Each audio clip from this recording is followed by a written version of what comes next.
From Mariusz Pudzianowski failing to get beyond round 1, to Scott Blevins not being able to win a single match.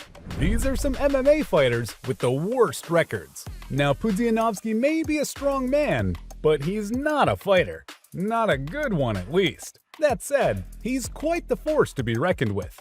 Like, the guy has won the strongest man competition 5 times.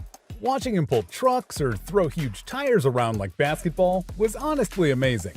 Given his incredible strength, one might have thought that he'd be just as dominant inside the cage. But his MMA career didn't quite go as planned. Pudzianowski proved that having remarkable strength doesn't necessarily mean success in the MMA. Technically speaking, he did win about 65% of his MMA matches, but pretty much everyone questioned the legitimacy of his opponents. To be honest, Pudzianowski's fighting style isn't exactly versatile. The MMA community calls him a one-round fighter, meaning he relies heavily on his strength and tries to finish the job as quickly as possible. This approach leads to him running out of gas pretty quickly, which isn't surprising given the sheer amounts of muscle he carries around in the cage. But hey, he makes for a great show. Just like the next fighter, who was wildly popular as an MMA fighter, but didn't really have the skill set for it. It's Kimbo Slice from the Bahamas. It was honestly nuts how popular he was, considering that he had no significant MMA skills. Believe it or not, he actually made a name for himself in street fighting and wild backyard brawls, which were distributed online, mainly through the adult site Sublime Directory. In these backyard brawls, Kimbo Slice looked like a very talented and disciplined striker, and he gained quite a following because of it. Many people thought he might have success as a professional fighter, but things didn't go as planned. Kimbo started off by entering the Ultimate Fighter reality show, where he lost to the future UFC star Roy Nelson. He managed to win his next 3 fights, but most of his opponents were either past their prime or not that good. And let's not even talk about his terrible fights against Ken Shamrock and Dada 5000. Now, I will give Kimbo credit for his bravery and skills on the street, but he showed us that professional MMA competitions operate at a much higher level. The only thing he had going for him in MMA was the hype around him.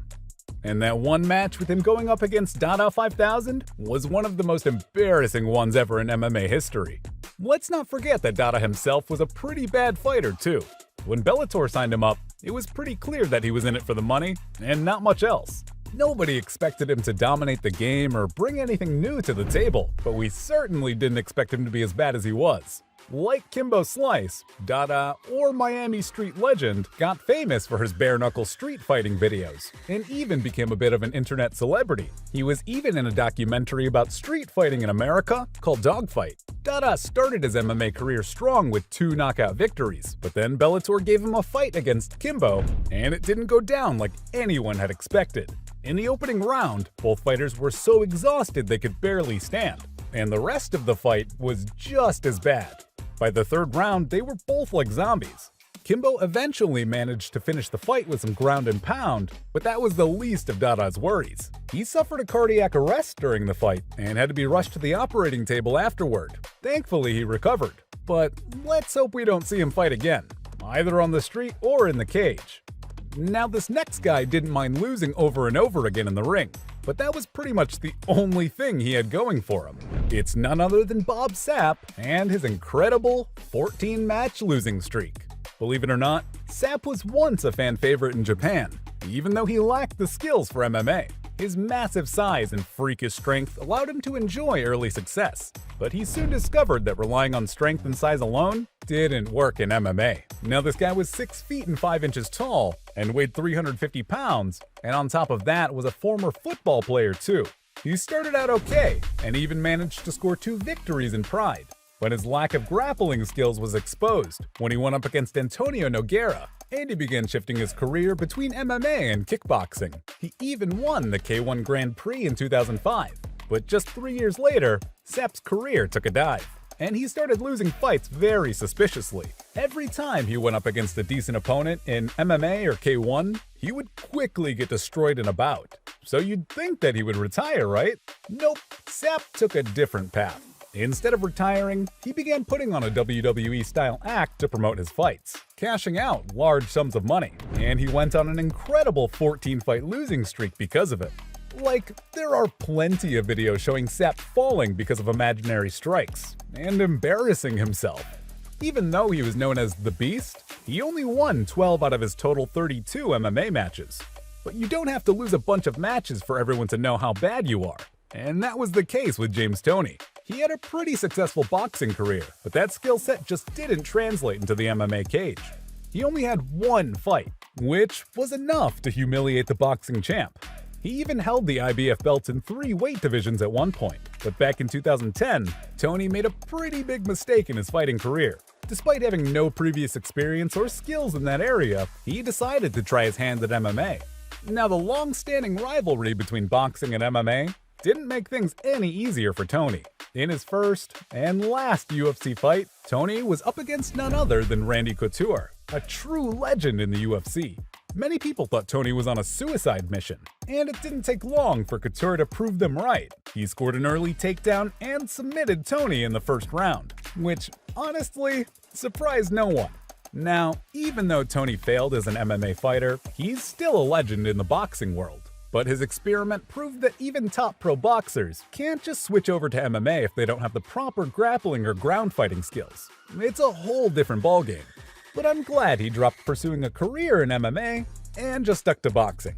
Giant Silva is another example of how success in one ring doesn't translate into success in other rings. Paulo Cesar da Silva stood at a towering 7 feet and 2 inches. He found success in basketball and wrestling, but didn't fare that well in MMA because he lacked the skills for it. Regardless of that, Silva was signed by the Japanese MMA promotion Pride FC. His size alone made him a draw for Japanese audiences.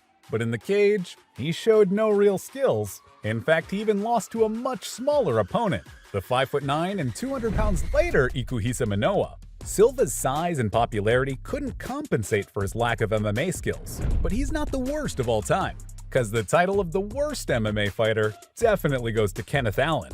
And it's not hard to see why when you realize he's only won 1 out of his 42 fights. Allen is the type of fighter who jumps at any short notice opportunity that comes his way. But let's be real, that isn't the only thing behind his bad record. What's even more mind-boggling is that he fought an incredible 30 times between 2005 and 2008. That's like 10 fights every year. Unfortunately, he lost all 30 of those fights by submission. Now that's gonna hurt. According to Allen himself, he faced some big names, which led to his losses. Now, he did go up against some tough fighters like Jake Ellenberger and Nick Lentz, so we gotta give him credit for at least trying.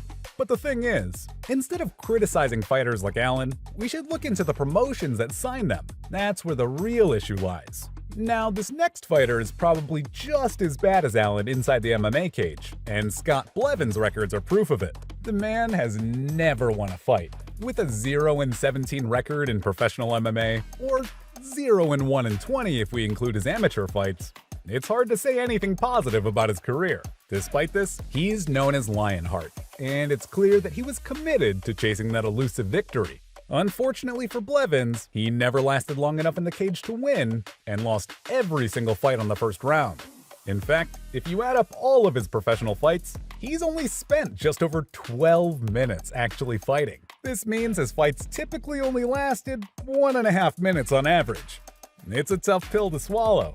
But from Blevins never winning a single fight in his career, to Pudzianowski not being able to carry his own weight in the ring, these were the worst MMA fighters ever.